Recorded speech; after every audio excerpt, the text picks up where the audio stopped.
In his first epistle, the Apostle Peter wrote, "Therefore, let those who suffer according to God's will entrust their souls to a faithful Creator while doing good." 1 Peter 4:19. There's a line in the middle of that previous sentence that might stop some Christians in their tracks. Let those who suffer according to God's will. Could times of suffering, trial, or tribulation be part of God's will for his children? Most of us would concede that suffering might be the result of one's sin. Another might concede that there is suffering that is a result of unbelief. But suffering that might be ordained by God for God's own purposes? First of all, our minds do not even want to go there. Second of all, it is a concept that is foreign to much of the preaching in our world today. Though it is true that much suffering in the life of a Christian is a result of sin or unbelief, there's also evidence that God allows suffering in the lives of his children as part of his refining process.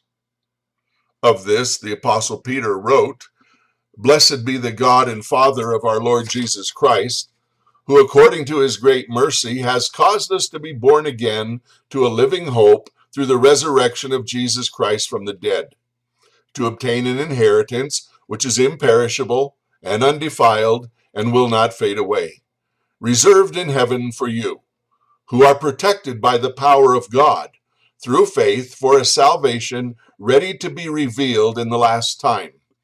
In this you greatly rejoice, even though now, for a little while, if necessary, you have been distressed by various trials, so that the proof of your faith, being more precious than gold, which is perishable, even though tested by fire, may be found to result in praise and glory and honor at the revelation of Jesus Christ." 1 Peter 1:3-7. At the revelation of Jesus Christ, God is going to present his Son to his bride, the church. Let us rejoice and be glad and give glory to him, for the marriage of the Lamb is come, and his bride has made herself ready. Revelation 19:7. How was it that God prepared his Son for his bride?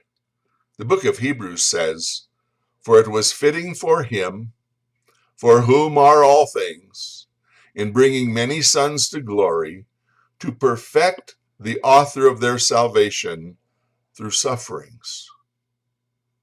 Again, although he was a son, he learned obedience from the things that he suffered. The very things that God used to prepare his Son for his bride, he is presently using to prepare a bride for his Son.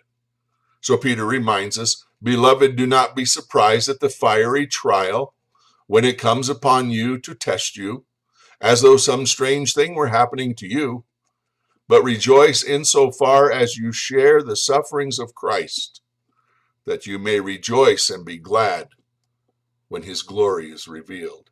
1 Peter 4:12-13.